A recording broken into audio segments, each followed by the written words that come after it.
It's time for Herd Mentality, the weekly episode where you control the discussion. Today on Locked On Bills. You are Locked On Bills, your daily Buffalo Bills podcast. Part of the Locked On Podcast Network, your team every day.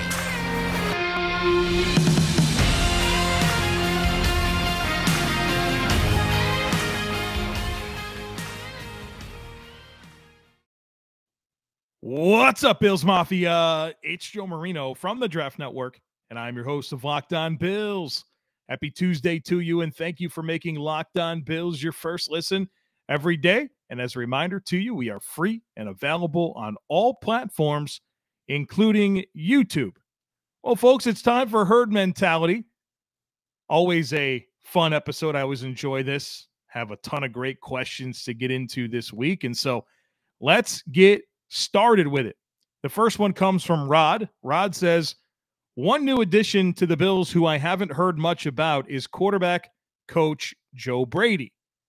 What do you think his impact has been on Josh and the passing game? Yeah, I think this is a good thing to bring up. First of all, when it comes to his impact on Josh Allen in the passing game, I think that's hard for us to actually know the answer to. I can tell you in my exposures to this football team, which has been pretty significant. I've spent time around them at training camp, during the preseason, and at a couple of games as well. And I can tell you that Josh Allen talks to Joe Brady a lot. It seems like they have a great connection. They're always in each other's ear. And I think that's a great thing. I think that signals a healthy relationship and trust between the two guys. When the Bills hired Joe Brady to be the quarterback's coach, I talked about how I thought they would hit it off quite well. They're very similar personalities, very quirky guys. They like The Office. They love movies. They remind me of each other in some ways. And I think what's important here is that I think Joe Brady's going to be the next offensive coordinator for the Bills. I think it's just a matter of time. Someone's going to hire Ken Dorsey to be their head coach. I live in Charlotte, North Carolina. The guy that the Panthers fans want to be their next head coach, it's Ken Dorsey. That's who they want. And I'm sure that will end up being the case for other fan bases as more and more vacancies inevitably come up, whether it's now or after the season. If Ken Dorsey continues to coach the number one offense in the NFL, in addition to Brian Daboll having the success that he's having as the head coach of the New York Giants, people are going to want a piece of this Bills football team, and the next way to get a piece is Ken Dorsey. And so I think there's a really good chance that Ken Dorsey becomes the head coach. I don't know if it's going to be this offseason or next, or what the appetite out there will be for his experience or lack thereof. But this is something that feels inevitable to me.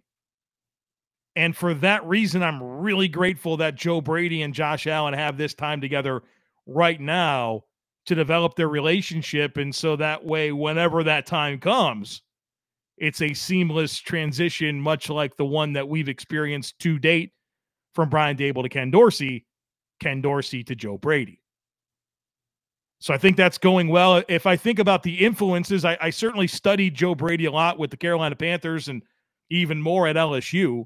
And I think a lot of the rhythm passing game that you're seeing from the Bills feels like an influence of Joe Brady based on the tendencies of his schemes in the past. But I think it's really hard for us to say for sure at this point. The relationship's good, and I think he's the successor to Ken Dorsey whenever that happens.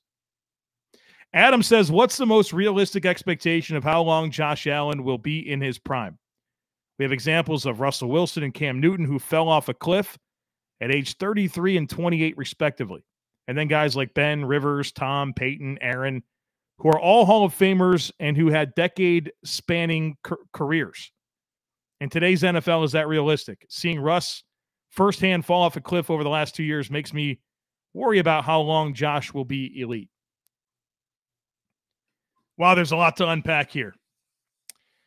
What gives me a lot of optimism about Josh Allen and him being in his prime for a long time, many more years, is first of all the way that he talks. He talks about how all he's ever wanted to do was to be an NFL quarterback and how happy he is in Buffalo and how he wants to play the game for as long as he can. And I think what's different, not what I think is different, what is different about Josh Allen and all the other dual threat quarterbacks is that Josh Allen is a superior thrower of the football. He could throw the football way better than Cam Newton ever could. Way better than Michael Vick or, insert whatever really dynamic mobile quarterback that didn't play for a very long time.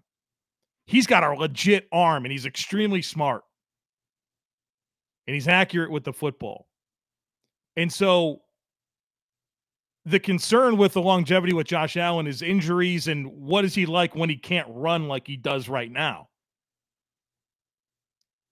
What Josh is doing with his arm, his processing, his mental approach to the game gives me a lot of comfort in the longevity of Josh Allen in his prime. And I don't think he's close to physically breaking down. I think he's going to be a top-tier NFL quarterback for 7, 8, 9, 10 more seasons without hesitation. And then it's just about how he evolves. Every quarterback that you mention here, whether it's been Ben Roethlisberger, Peyton Manning, Phillip Rivers, I appreciate how they have evolved as players to allow themselves to continue playing late into their 30s and then for some of those guys into their 40s. It's going to be the same question with Josh Allen. How does he evolve? How does he adapt to his new skill set, if you will? But I know he wants to play. I know he loves playing. He's unbelievably physically gifted. And I don't know that I look at him through the same lens of a Cam Newton. I certainly don't look at him through the same lens as a Russell Wilson.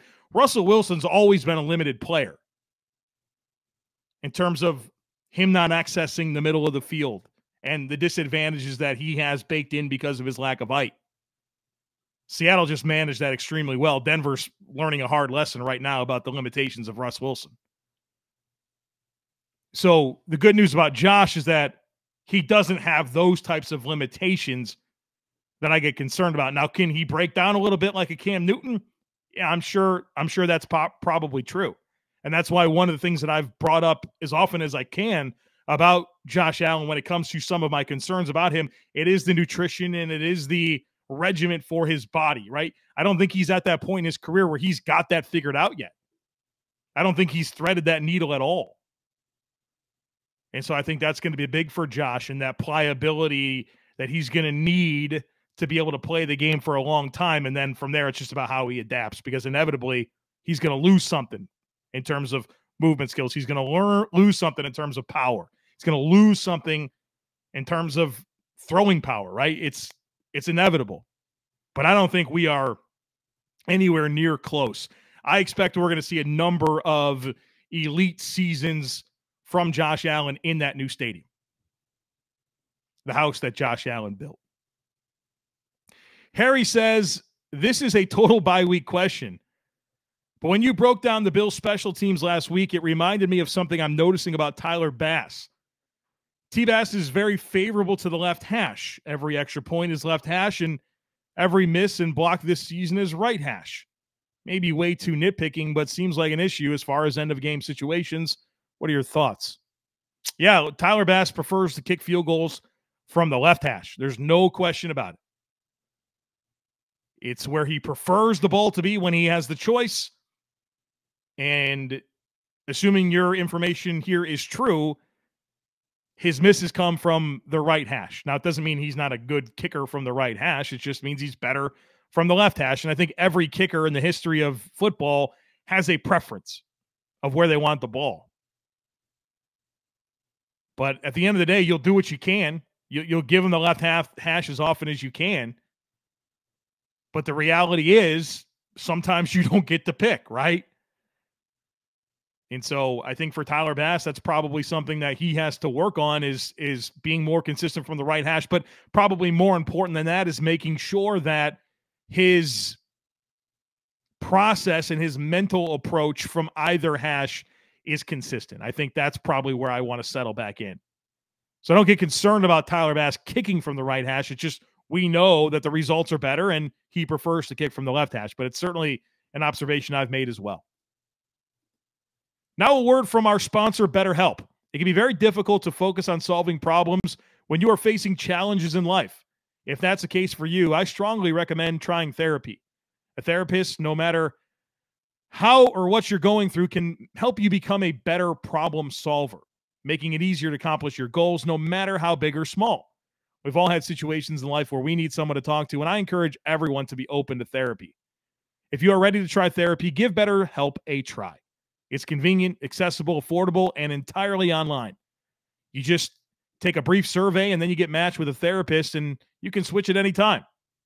When you want to be a better problem solver, therapy can help get you there. Visit BetterHelp.com /lockedon to get 10% off your first month. That's BetterHelp.com /lockedon. These days, every single potential new hire can feel like a high-stakes wager for your small business. You want to be 100% certain that you have access to the best qualified candidates available, and that's why you have to check out LinkedIn Jobs. LinkedIn Jobs helps you find the right people for your team faster and for free. You can create a free job post in minutes on LinkedIn Jobs to reach your network and beyond to the world's largest professional network of over 810 million people. LinkedIn has simple tools like screening questions to make it easy to focus on candidates with just the right skills and experience so you can quickly prioritize who you'd like to interview and hire. It's why small businesses rate LinkedIn Jobs #1 in delivering quality hires versus leading competitors. LinkedIn Jobs helps you find the candidates you want to talk to faster. Post your job for free at linkedin.com /LockedOnNFL. That's linkedin.com /LockedOnNFL to post your job for free. Terms and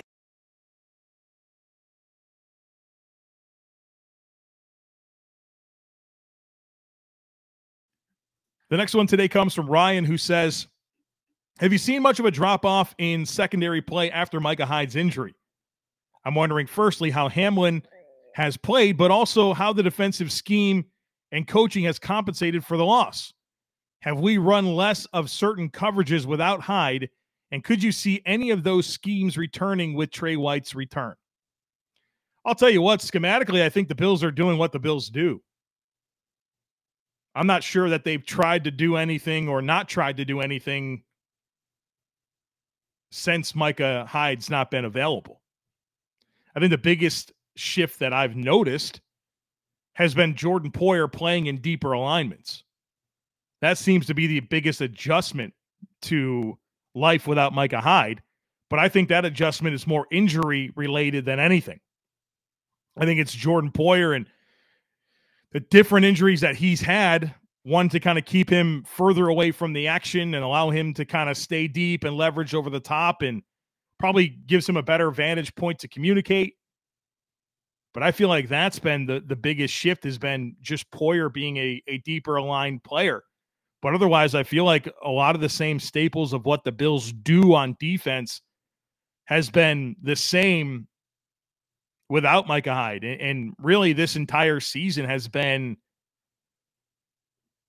I mean, a musical chair situation with who's been available in the secondary. We've seen games where it's been Jordan Poyer and Damar Hamlin. We've seen games where it's Shaquan Johnson and Damar Hamlin.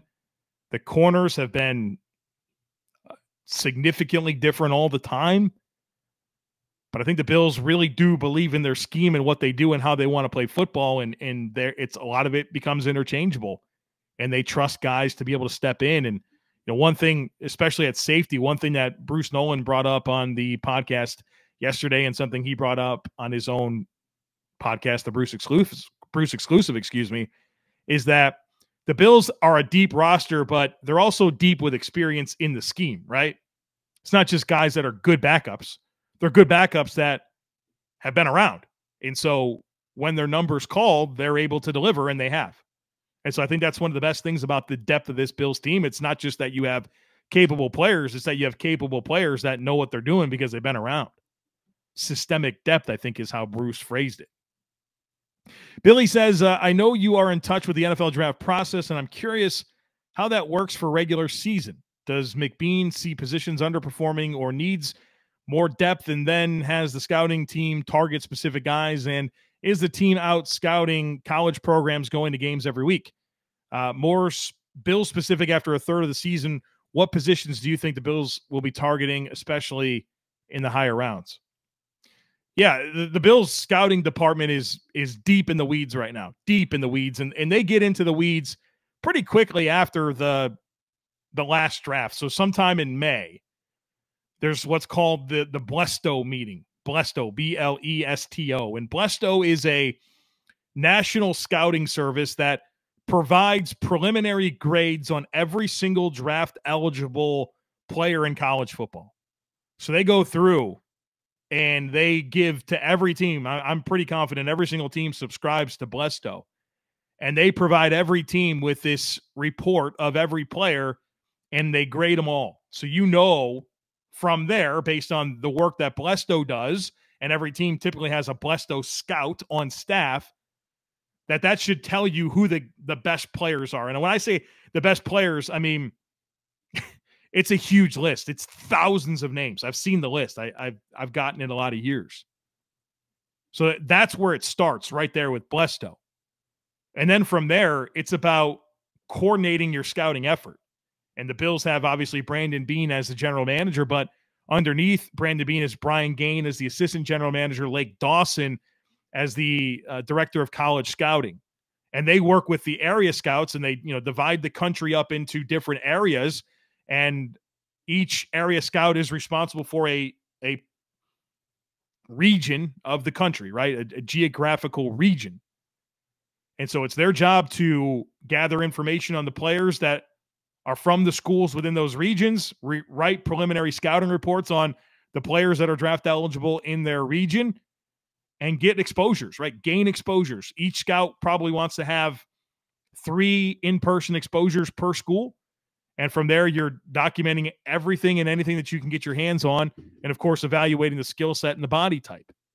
And so this happens from pretty much spring, or not spring ball, but like when fall camp all the way through the season. And so if you go to a game and you're credentialed media, you're going to be in there with scouts from other teams because they're there to do exactly what I said, get an in-person exposure, take notes, and gather information. And so area scouts are all over the country every single week doing this. And I've seen a lot of this happen because I go to these games around me, and there's been times where, I'm talking to the NFL scouts, and they're at a Thursday night game somewhere. Then they go to another one on Friday. They try to get to 2 on Saturday, maybe a noon kick. And then if there's something local, that's an 8 o'clock kick. And they'll try to get to as many games as they can. So these guys are driving around like crazy. Now, Brandon Beane is also involved in this to an extent. He's going to prioritize some of the high-profile games and high-profile prospects that he wants to see for himself in person. Now, he's not going to multiple games every weekend, and there might even be some weekends where he doesn't go to any games. But I've been in plenty of press boxes where I've sat near Brandon Beane, and he's just like a scout in there. He's got his 2-deep roster in front of him, highlighting the names that he's interested in. He's got his binoculars out. He's taking notes. He goes on the field pregame, and he's assessing body types. So this scouting process for the NFL, just like it is for me, it's a year-long endeavor, right? And to correctly evaluate an entire country to make sure that you are making sure no stone is left uncovered and you can find the right players for your team to pick, that's what it takes. It takes a very coordinated effort with multiple people that you trust getting this legwork done. So that way, when it's time to focus on stacking your board, you've got the information necessary to get that done. And so after the season, the coaches then become involved in the process. If you're the tight ends coach, Rob Boris, he's going to get 10, 15 tight ends that he needs to watch and evaluate and write reports on and stack. And you collaborate all this information together and you make a draft board and you pick players. That's how it's done. But right now, it's in the thick of gaining in-person exposures, gathering data, and writing preliminary scouting reports. That was a long answer. Some of you might not have been too interested in that, but I love that stuff. So let's move on here. Next one comes from Jay Stu. Jay Stu says, with CMC, Christian McCaffrey, not in play, does this mean James Cook gets ramped up after the bye? Maybe. I think a Zach Moss being a healthy scratch against Kansas City is a good step in the right direction for James Cook having a bit more on his plate.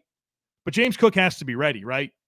I think we're all excited about the idea of James Cook and the speed and what he can do as a receiver, but through 6 games, he hadn't made much of an impact. And you might say, well, he hasn't had much of an opportunity. To which I would say when he's had opportunities, he hasn't looked good. And moreover, he's a specialized player. This is not a do-everything player. I've told you that from the second James Cook was a Buffalo Bill. He's a specialized player. And with specialization comes predictability.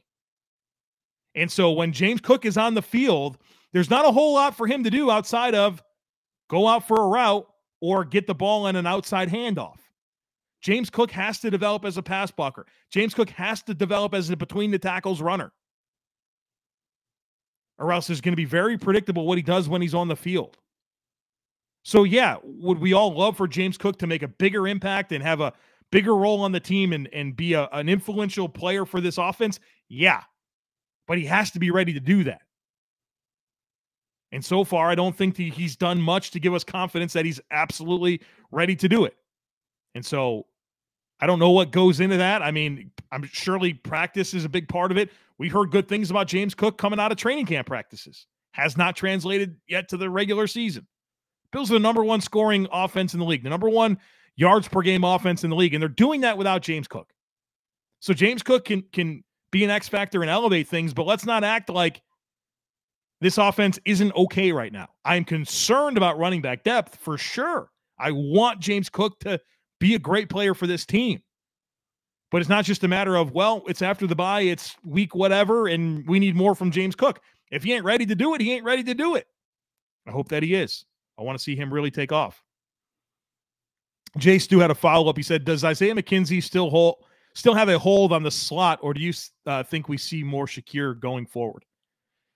I think you're going to see a more of an all-of-the-above approach. I don't think it's just Shakir. I don't think it's just Isaiah McKenzie. I think it's Q Morris. I think it's Dawson Knox. I think it's James Cook. I think it's an all-of-the-above thing. I don't think it's any one guy. This isn't Cole Beasley is the slot, and he does everything from the slot. This is using all of your skill sets in tandem to give you what you're looking for from the slot. And I also don't want to overreact to the Chiefs game. Yeah, it was a bad game for McKenzie, and you guys know that I've always been kind of lukewarm on McKenzie. But I think he's done more good. If you just take away that game, I think he's been a good player for the team for the most part in terms of what my expectations were. So I don't want to overreact to the Kansas City game, but I think that slot production will continue to be an all of the above effort. It's not just one guy. Josh says, not Josh Allen, by the way, or maybe it is. I don't know. Maybe Josh Allen sent this in. Josh said, should it bother us that it seems this rookie running back class is doing really well across the league, except for our second-round pick? Why do other teams get so much success out of rookie running backs? Teams like Houston and Seattle make it look easy. Yeah, it should bother you. It absolutely should bother you. You want your player to perform well, and he's not measuring up to Dameon Pierce or Ken Walker, the 2 teams that you just highlighted there. I would say with both of those players, they're bigger. They're better between the tackles.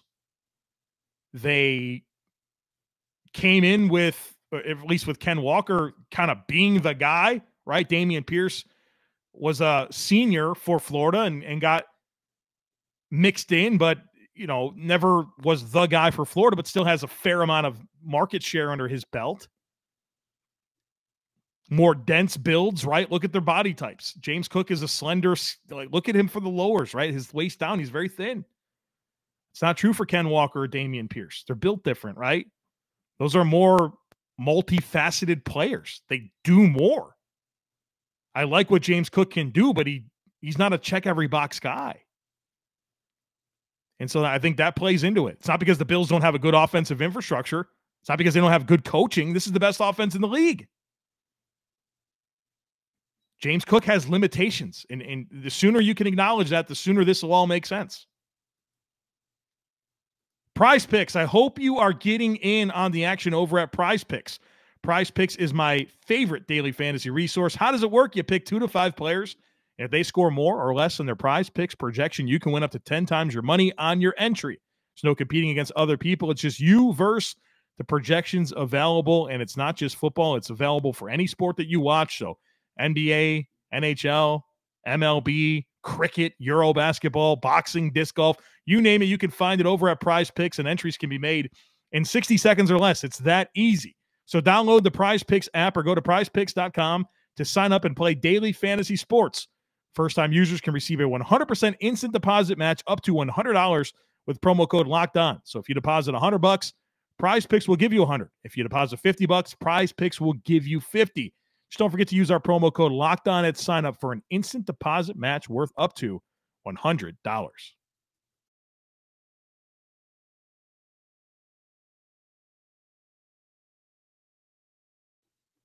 And we got some more to get to here today. The next one comes from AJ. AJ says, if we were not able to retain Devin Singletary next season and drop Moss, what are the chances with a late-round draft pick that a player like Bijan Robinson would fall to us in the second round? Seeing guys like Breece Hall and Kenneth Walker play very well this season, I'd like to think a guy like Robinson can make a similar impact as them if he could magically drop to us in the late second round. If not, are guys like Zach Evans and Jahmyr Gibbs worth third or fourth round picks? What would you do to address the running back position next season if James Cook is the only player that we retain? Well, first of all, I think Bijan Robinson is a first-round pick, right? If you want Bijan Robinson, you're picking him in the first round. I think Jahmyr Gibbs is a fringe first-round talent. He's definitely a day 2 pick, and same thing with Zach Evans. Those will all be great picks. Those are players that I like. I think the Bills will have the opportunity to draft a running back that can be a good player. You just mentioned some. There's more. I like Sean Tucker from Syracuse. I like Zach Charbonnet from UCLA. I mean, there's going to be a lot of players that I think are starter caliber backs. I would also say that the free agent market for running backs is pretty deep. I'm not sitting here pounding the table for any one of these guys, but in addition to Devin Singletary, who Spot Rack right now projects a 3-year, $15 million contract for, Kareem Hunt, Saquon Barkley, Rashad Penny, Josh Jacobs, Dontrell Hilliard, Alexander Mattison, David Montgomery, Damian Harris, Tony Pollard. There's a lot of good veteran free agent backs. So to me, you probably sign one of them. And I'm not doing the whole $12 million, $13 million a year for Saquon Barkley. Like, no, that's not something I'd pound the table for. But Tony Pollard, James Cook, and a draft pick? Sound good to you? Sounds good to me. Alexander Mattison, James Cook, and a draft pick? I mean, that's kind of my thought process. But heck, I'm not afraid to just give it to Devin Singletary. That's fine with me. If I'm going to pay a running back, I might just pay Devin Singletary. Devin Singletary, James Cook, and a draft pick. So that's kind of where I'm at with the running back stuff. Derek says, can the early bye week be an overall favorable thing for the Bills in 2022 winning the Super Bowl? I know the stat about the high correlation between teams with late buys and Super Bowl winning teams. So naturally, I worry for the Bills' chances because of that. With the bye week here and now, Trey White has extra time to ramp up and practice before playing. They just beat KC, and a bye week after a hard-fought 5-1 start could be a huge help through the last 11 games. If they get the 1 seed, they'll have a really late bye. Yeah, I think that's kind of the thing, right? I talked about this last week. The early bye feels like it comes at a reasonably good time because of the stuff you mentioned. Trey White, a tough road to this point, a lot of road games, a lot of attrition, right, with injuries throughout the roster. So you feel like you're kind of coming out of this healthy and in a good position. You also have some adjustments to make, right, in terms of what you're going to do defensively with this cornerback situation, what you're going to do on offense with the right path with running the football. You have some stuff to deal with here early in the season. So I think it can be a major asset to the Bills, but you got to get that 1 seed so you get another bye. I think that's going to be critical for the Bills to go on a run. Got to play the next 11 weeks, but I don't want to have to play the next 14. The next one comes from Matt, who says, I know it's so early, but who's your ideal guy for the Bills in the draft in the first round? Yeah, I don't know how to answer this. I'm certainly dialed in on the draft prospects, but I don't get myself in that position where I'm married to anything, right? I have to be open-minded, and I think that's the right approach to have, or else you could be disappointed. Especially at this point in the process, you don't even know what underclassmen are going to declare. You don't know where you're picking. And so for me, my job right now is to scout these players. And when we start having these conversations in February, March, and April, for me to be able to answer that question then. And so I'm doing a lot of legwork right now. So that way, when these conversations are more front and center, I can answer it. But to me, I would love for the Bills to find a left guard or right guard. I don't care, a guard, a long-term starting guard that can come in and provide some youth to the offensive line and help stabilize one of the guard positions. I think that's where my mind's at right now, assuming Poyer and Edmonds are back. If the Bills move on from either of those players, I'm going to be thinking hard about linebackers and safeties. So we'll see how that all plays out. We'll let the information tell us what the right thing is. But right now I'm really thinking a lot about guards, and there has to be one that's worth the pick. Last one today comes from Rick. Rick says, who would be your top 10 quarterbacks in the league right now? And how has that changed, if any, since before the season started? I feel like there's been some massive disappointments from guys who would have been up there at the start of the season. I know you don't love doing a 1 through 10 ranking, so maybe not in particular order or a tiered thing. So here's what I did. I'll bite on this. I went through and I tried to write down all the quarterbacks that I thought were among the top 10 performers at their position this year. I don't care what you did in the past. I really don't. It's just this year. And I wrote down 7 names. I couldn't get to 10. Josh Allen, Patrick Mahomes, Joe Burrow, Lamar Jackson, Justin Herbert, Geno Smith, and Jalen Hurts. That's all I got for you. I know that you have to rank 10 to get to 10, but you can sit here and debate 10 names to fit those last 3 spots. But I think decisively the best quarterbacks in the league this year have been, however you want to order this, Josh Allen, Patrick Mahomes, Joe Burrow, Lamar Jackson, Justin Herbert, Geno Smith, and Jalen Hurts. All right, folks, we made it through the bye week. We did it. We did it. Next up is our comprehensive primer. We're going to get ready for the Green Bay Packers starting tomorrow. We're going to talk to Peter Bukowski on Thursday for Crossover Thursday.